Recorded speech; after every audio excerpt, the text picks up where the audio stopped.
What's up everybody? Welcome to the Stocks channel. My name is Corey and today we did see another volatile day in the stock market and we could be seeing the S&P 500 rolling over. It's going to be very important to watch the price action this week, so first up let's take a look at the S&P 500 SPY ETF. So let's crack open this chart and see what's going on in the stock market today. Alright, so today on SPY we did go up about 0.25% and we did get the second price action close in a row below our 20 simple moving average. So we're losing the bullish trend, which is confirmed because we no longer have the moving averages stacked to the bull side, and we are starting to see some significant selling that's taking us below some critical support. Now remember, below the 20 simple moving average, we were likely coming down to support at 446 or the gap close at 443.8. Today we did get very close to closing that gap, but that gap did not fully close with today's price action. We can see the support trend line is keeping the price action above closing that gap, so that will be something to pay close attention to. There's no guarantee that that gap has to get filled at this point in time, so don't just assume that gap will get filled in the near future. We could still go up for another leg higher and hit our price targets and then come down to fill that gap in the future. So the longer we spend below our 20 simple moving average up here at 448, the more likely the S&P 500 is going to start looking like it's rolling over. So your critical resistance to the upside to watch for on SPY will be 448. We need to break back above 448 to start regaining the bull trend. And the longer we spend below the 20 simple moving average, the more bearish momentum the SPY will develop. Now, if we break below 446, look for that gap close at 443.8. And below that, we do have the 50 EMA and strong support at 441. If we lose the 50 EMA, it'll definitely look like SPY is rolling over. And that will tell us we're looking for a deeper stock market correction, which could take us all the way down to the gap close at 435. So we still have a ton of strong support levels, and they are very critical support levels that we don't want to see the price action closing below, or we're very likely going to lose the bull trend. We lost the bull trend on the daily chart, but we have not yet lost the bull trend on the weekly chart. So from a macro level viewpoint, the stock market is still very strongly bullish, and on the daily chart, we are still forming higher highs and higher lows. So for the time being, the longer SPY spends above 443, it's still forming a higher low. And if we can bounce, we could potentially try to form another all-time high and regain the bull trend. So while this market does look like it's weakening, it is not rolling over and dying at this time. We did see a lot of buyers of the dip at the end of the day, and we did close back above 446. So we already did start forming a higher low on the chart on SPY. So we could still go lower as soon as tomorrow, but right now this does look like a positive bounce off of support. So look to see if we can get a continuation and a break back above 448. Above 448, we still have resistance at 449 and 451. And above 451, it will look like we're breaking out and going to retest the previous all-time high. We still see increasing volume, but a lot of that volume was buying the dip near the end of the day, and we do see less volume than we saw on Friday. So we are starting to see a little bit of that lower volume selling, which is needed to stop the market from going into a correction. Remember, high volume selling is the elevator down, and that will lead to a stock market correction. So if you continue to see a lot of selling on high volume, look for much lower prices and a break of these critical support levels. On the NASDAQ 100 triple Qs, we were pretty flat on the day, only going down 0.07%, but that doesn't go without saying there was plenty of volatility. We did have a huge gap up open, and intraday we were trading below the 20 simple moving average, which is our critical support. So right now, the triple Qs still have the full bull trend and price action still above the critical support. Our critical support level is at 20 simple moving average at 375, and we did get a price action close above 376 support. So the triple Qs still look bullish on the price action and the trend, so you need to watch that critical support at 375 for the potential of a rollover.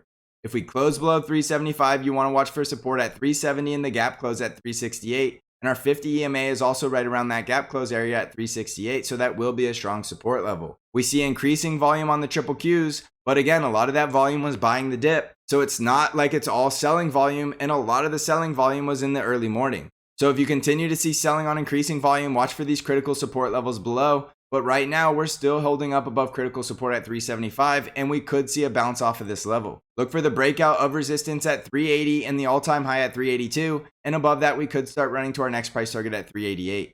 Remember that 388 is our price target as long as we have the bull trend, but we will have strong resistance at our previous all-time high at 382. On the Dow Jones, we were up 0.75% today, and this is really just a dead cat bounce. Remember, the Dow Jones already had two closes below the 50 EMA, and today marks the third, so we are still seeing bearish price action. The good news for the Dow Jones is that we did bounce off of that support level at 348, and we did close above that level. However, the price action is still below all the moving averages, and we don't have any bullish trending, so we really need to see the Dow Jones breaking back above 353 to start looking bullish yet again.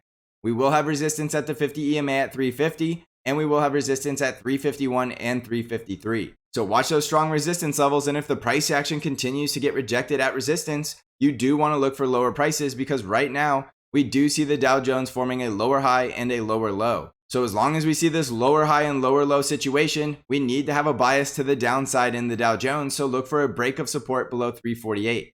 Below that, we have the gap close at 346 and support at 344.74. Watch those support levels, and if they start to break down, you will know the Dow Jones is rolling over, and that could be leading the rest of the stock market lower with it. On the Russell 2000, we were up just over 0.5% today, and we did close above the 50 EMA critical support level right around 223. We did see a lot of buyers of the dip because intraday we were trading down here at 220, and we did close above 2 of our 4 moving averages.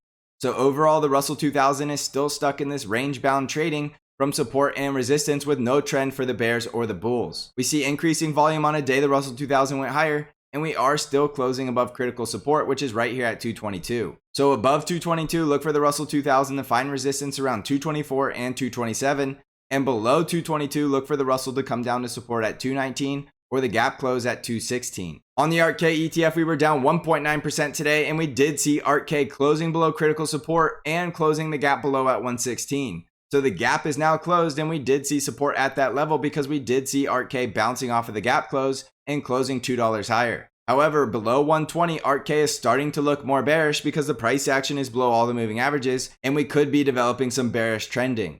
So the longer Arkk spends below 120, the more bearish it's going to start looking. So look for downside support at 115.5, 113.8, and 112.68.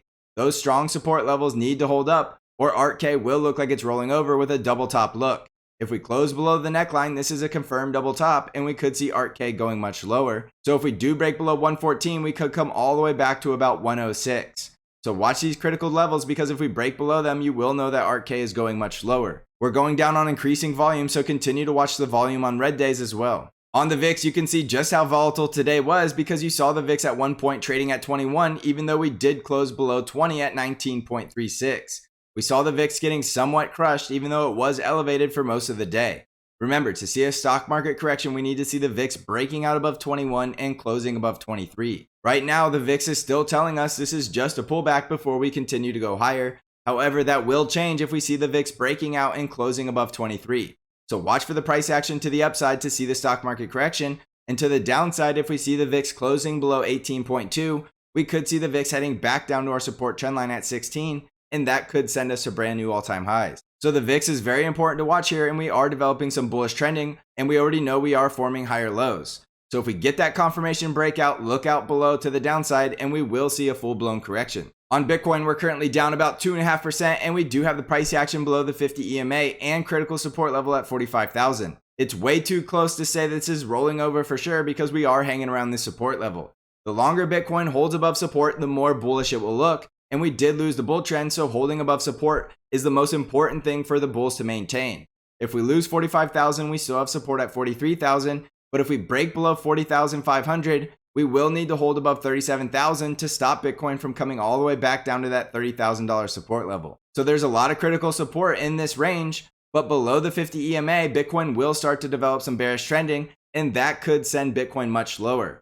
So the Bitcoin bulls really want to see Bitcoin staying above 45,000 and breaking back above 52,000, which could send Bitcoin to brand new all-time highs. But right now, it's too soon to know what's going to happen for sure, so watch these critical support levels and look for the breakout above about 48,000 to start building up some bullish momentum yet again. On Amazon stock, we were down 0.35% today, and we still see Amazon getting rejected at that resistance level at 3,500.